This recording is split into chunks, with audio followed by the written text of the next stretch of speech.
Hello and welcome to Stitches and Copy with Jurgita.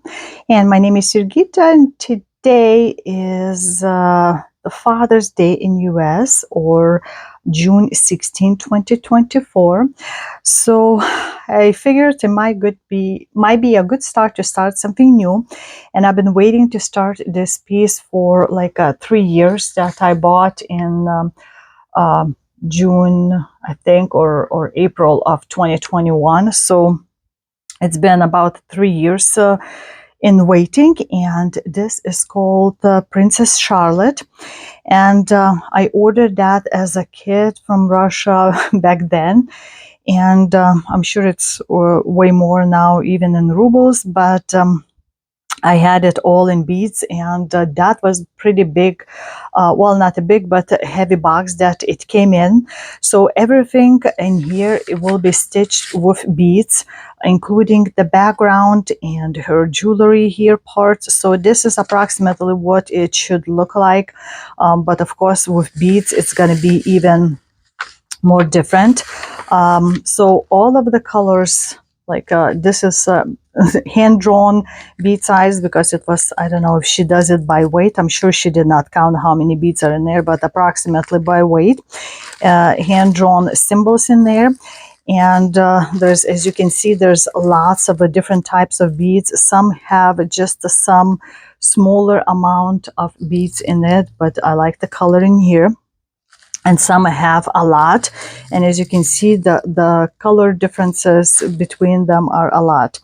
The pattern is paper printed, and also if I wanted to stitch that in DMC threads, I could, because like you see, there's some symbols that are gonna be like with the blends, and since I'm using beads, it's kind of hard to do the blends for that. But this also fabric was included in the kit. I got it, and it's sort of like a very light blue tint to it, soft Ada fabric that I already put on the frame. And I guess it's like a 14 count Ada fabric, and that's about the size 21.5 by 27 inches. So I'll have to calculate. The stitch count is 240 by 314. So it's pretty big size, and it's all going to be done with the beads. So it was also several needles included in that, beading needles in here. And usually if the threads are not included, but she gave me to try these threads. I think it's called like a Titan 100 or something like that. I'm not sure, but it's for beading if need be. I also have my own threads of a different sizing, and like I have this thickness, which is looks like a similar thickness with these. So we'll see. I'm gonna try this one out first, and like I said, the whole thing is gonna be put with the beads. So I don't know how I'm gonna do. I think it mostly done with like a half stitches attachment, and we'll see how it goes. But it's gonna be slow because I have to sort out the beginning. Of course, background is gonna be boring, just mainly one color, and then slightly, like you see, the changes in here. But I'm very curious to see how her face is gonna turn out. But that's gonna be later.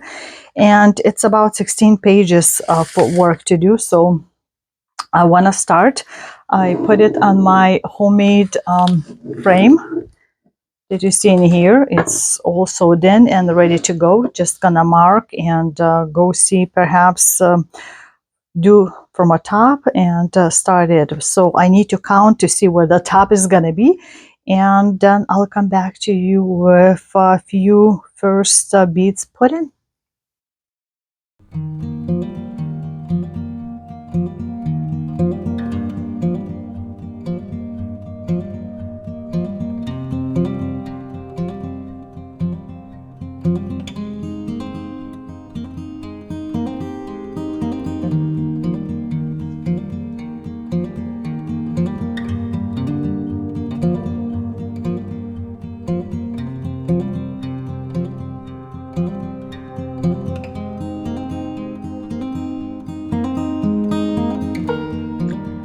And this is what I've got in one day. So just decided to go with 1 page width. That's how majority of the stitchers do the beaded pieces.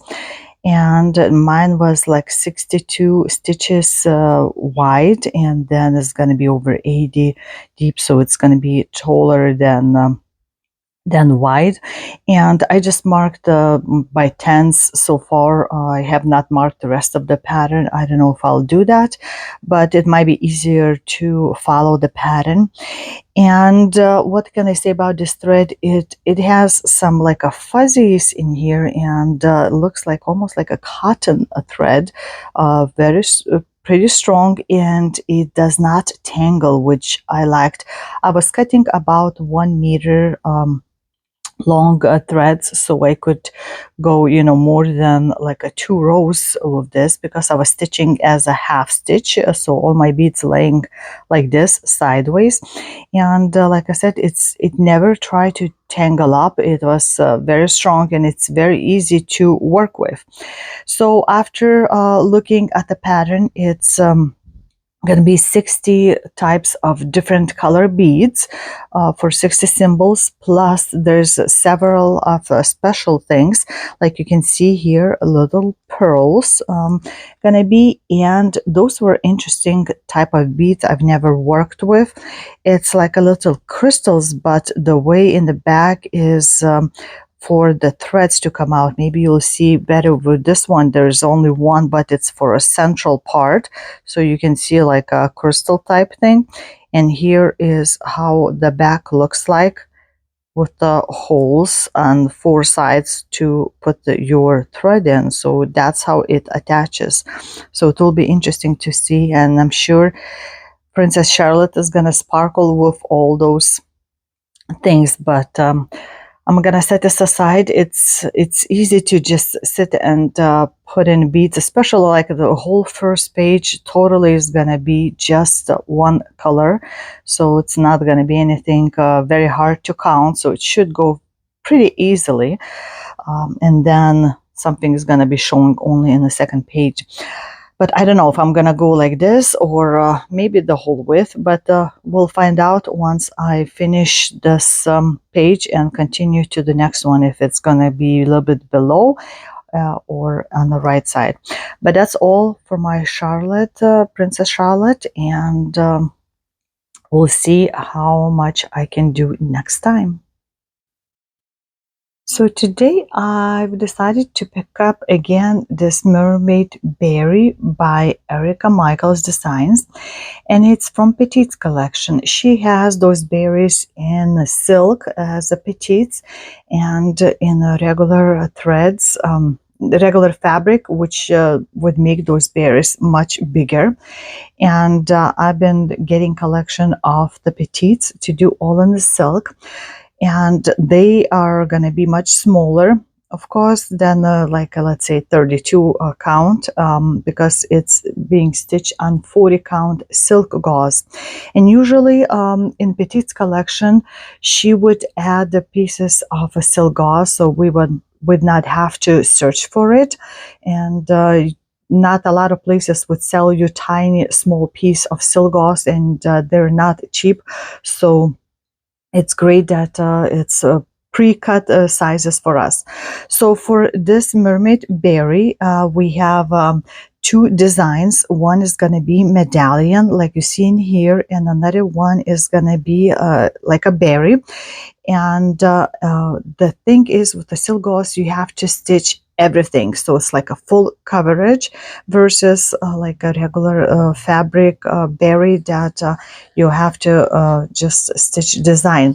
So I had my silk put on this canvas thick fabric, and I sewed in. As you can see, I've shown before how I was doing when I started it that last year, and just cut out carefully window of the canvas, so only my silk gauze can be seen. I mean, Can you see how tiny it is? This is with the DMC, one thread, half stitch done, and it's like a full coverage. So this is going to be for the berry. And I also attached one piece for medallion. So you see the width of the silk gauze, so it's a square thing, and I already marked the middles. And then once I'm ready to work on medallion, after I finish my berry, then I'll cut out the canvas to leave this way. I don't have to hold the silk gauze in hand, and it's nice and stretchy. So this is where I'm gonna start. It's not a lot right now. I started in the middle, and it's the mermaid's hair. So that's my tiny start right here, and we'll see how much I can do today to add to this. Well, as you can see, quite a bit I've done from last time. In fact, I actually finished all the main stitching, so all it's left is to make like a stitch the frame to go all around and then fill everything with one color. And after that, there's a couple places that will need to have like back stitching done. And what's interesting that it was several specialty stitches was used. So for example, in the crown, it's like a Smyrna stitches, but if you see, there was no drawing to show how it needs to be done. So I looked at the crown, and I've decided the bottom row to do one way, and the top row, those couple stitches, to do the other way. So the last stitch is slightly differently. I thought that like a horizontal stitch would look cute on the top row, like a finishing off the top, and this one was the last stitch was like a regular excess top stitch. So that was done as a Smyrna stitch. Then at the mermaid's tail, you might be able to see that I was doing like a regular cross every so often, and it was just over like two threads with the one thread full cross, and then I had to fill in between. So some of the threads is harder to see, but you probably can see some of that. And then the tail was supposed to be like a satin stitch, but it didn't tell me which way, so I was kind of figuring out I'm gonna go along with the tail like this versus like going with the threads of the fabric. So it was my decision to go that way, the Smyrna stitch. I thought that might be good. Then like a crab, where is the crab? Crab eyes is a full X with one thread done of DMC. And then those turtles, they had, big one had a Rhodes stitch and a full X, as you can see. And that was for a big one, and little one just had a regular X. So there were several specialty stitches for this done.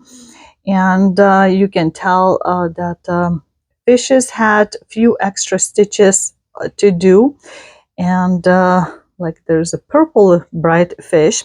And then there is this lobster that after I fill in everything, it will need to have a little bit of back stitching done for that.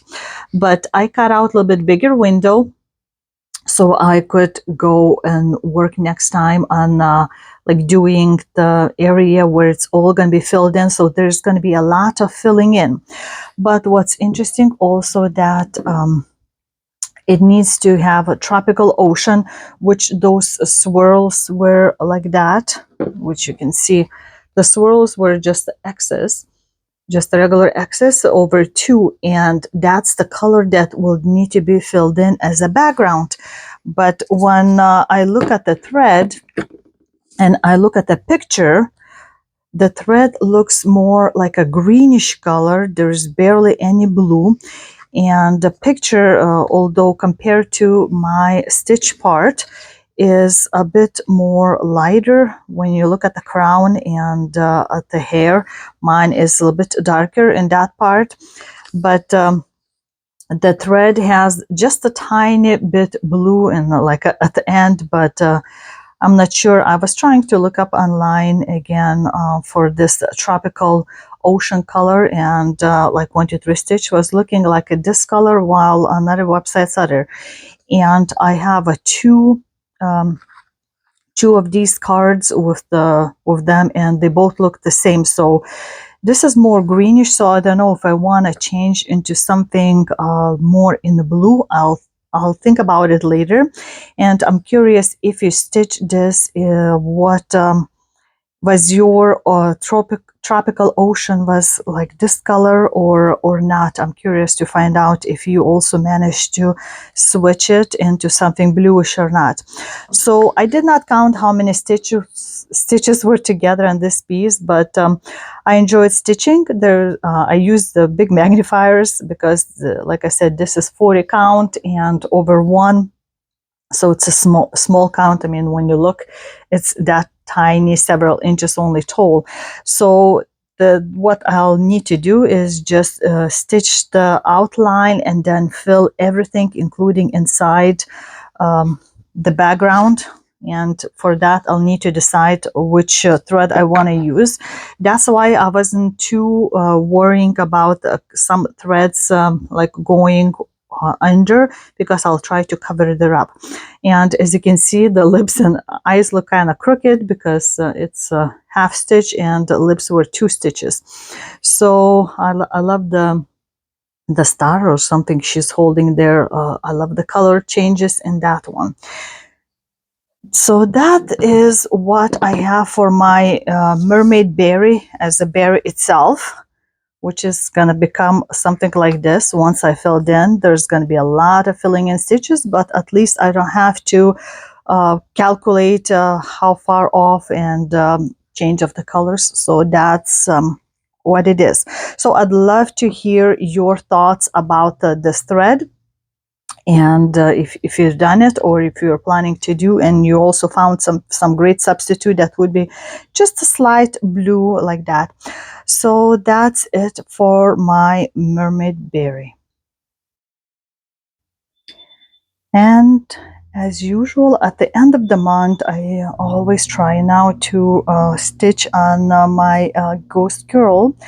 And this year I have hopes to stitch at least 3,500 stitches, which would be half stitches for this, so I could finish a third of what I have. So let's see where I'm standing right now, in case you forgot. So this is what it looks like right now. And I'm not marking anything. I'm stitching this on 25 count Lucas fabric, like a goblin. And this design is worked on half stitch, like I said, and it's my biggest 700 by 580, which means in total it will be 406,000 stitches. And what I'm working right now is the main character. As you can see, you can kind of tell where her eyes are. Of course, it's not finished, so I don't know where I'm gonna work. Her background already starting to show in here. I had the first little row done before that, and right now I'm just gonna slowly just work as much as I can, as tall as my frame is, work slowly towards the right side. So we'll see how much I can do, because I have only a few days left before we go on a family vacation. So we decided to start stitching this right now, and we'll see what I can manage to do. Probably not as much as 3,500 stitches, but it's okay, because last time I did a little bit more, so that helps me out somewhat. So we'll work, and you'll see just what I've decided to get on.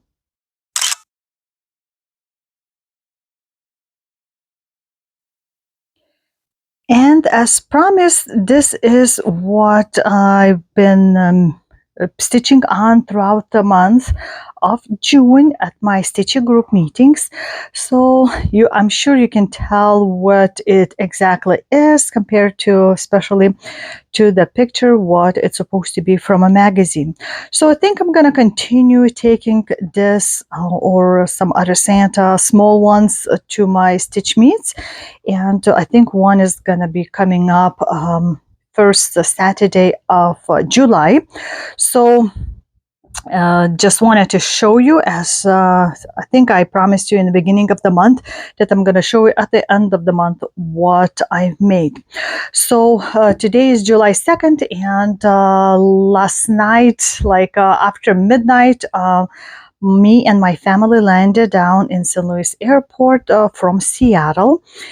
And I think I might do a separate video of little trip of what we've seen. We did lots of different touristy things in there, and only one day of rest. We spent like a week, rented Airbnb, and a car that was ginormous car. It took a while for my husband to figure out that size, how to do tight turns and the parking and all those things.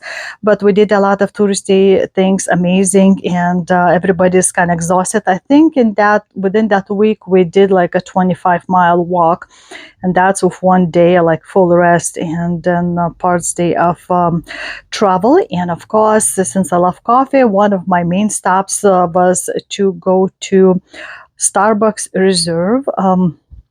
And in the Seattle downtown there, and I did. I got a coffee. I tasted a few different new drinks that I never did, and bought, of course, some coffee that is made or put together only in there. So I'm gonna show you all kinds of things, but also wanted to show you what I took on my trip to there to celebrate the like a. As Seattle, I'm sure it's not gonna be connected much with the coffee or Colombia, but I got, again, like a walking for metal app program, and I'm doing like Colombia coffee thing. So I started for that trip, and of course, something to do with that, since Starbucks started in Seattle, I brought something totally new that was not planned for this year, but I got this pattern and I wanted to start, and I'll show you in a second. And it's, of course, Coffee Quaker by Heartstring Samplery, which it says, first I drink the coffee, then I do the things. So I started that on the plane to Seattle, and turns out that the threads that I ordered and arrived right before the trip, I forgot to add in my bag. So I just had a few threads to work on. And since I started in the very middle of the design, I couldn't just continue counting until I reached that point where I could stitch. So I did very, very tiny, but it's already a start. So started this part in here, and I picked a piece of fabric that I had, 28 count, like MCG even weave, and I did coffee tea dyed myself, so it's kind of like a brownish color. And at least I did a start, so I thought if I don't like this, then I can restitch. It's not humongous piece to work. And of course, my coffee magnet. So this is what I've started on my trip to celebrate Starbucks birthday, so to speak. And now I guess I'll show you what I've been working right before the trip, my ghost girl. So let's see. And ta-da! Can you tell the difference? Like, I started a little bit on her skin, and then I just couldn't stop it. Like, I want to see what her skin would look like. Of course, then I started to fill in a little bit more in here. But guys, let's look at this. Of course, it needs to be looked from a distance, and I think then it all blends in perfectly well. When you go up close, then there was a lot of like confetti in the eye area, just a shading to do in here. And when you start backing up, that's where the whole picture starts to look. And I think she looks amazing in that skin. I can't wait to see her bigger face that's going to be on that side. But this is what I worked mainly, just finish up her main skin area. Like you can see already, shape of her hand in this one, and continued if I had if I had a way to continue and finish off, I just kind of concentrated with the two hands on the bottom, but the rest of it I was working was on top. And then you can kind of tell by the just touching where it was like a one stitch and finish off and then go somewhere here, one stitch, finish off and go again somewhere there. So there's a kind of like a bump feels in this area, but I think that's what it gives, all those nice shadings, changing of the colors. So very excited how it turned out. You can kind of see where her waist is like a shaping up, and since I had the thread and there was a way to count, so kind of just continued in here. So you can imagine where I'm gonna continue next time, but this is what I finished June, and I'm just so excited that I get to see now her face instead of like a blocking and all this gray and the dark stuff. So now I have someone to look at, and she's gonna be showing, let's go this way, let's go this way. So this is what I got of my girl ghost that I stitched right before the trips and stopped then. And I hope you guys enjoyed this video. Again, I've done I think what I wanted to do for the whole month, and even if there were some days that I barely had any stitches put in, it's okay, because I already had several plans for this month that was like a family related or local community group related, so that's all good. And like always, I'm gonna try to pull this girl at the end and the spoiled child at the beginning of the month. So you'll see those two for sure next month. And what about what other projects I'm gonna do in July? You'll just have to wait and see until July video. So that's it for this time. Let me know what you thought of any of those projects that I've done, especially new ones, or if you're like rooting for some of the older ones, let me know which ones. And yep, so until the next time, this was Jurgita saying bye-bye. At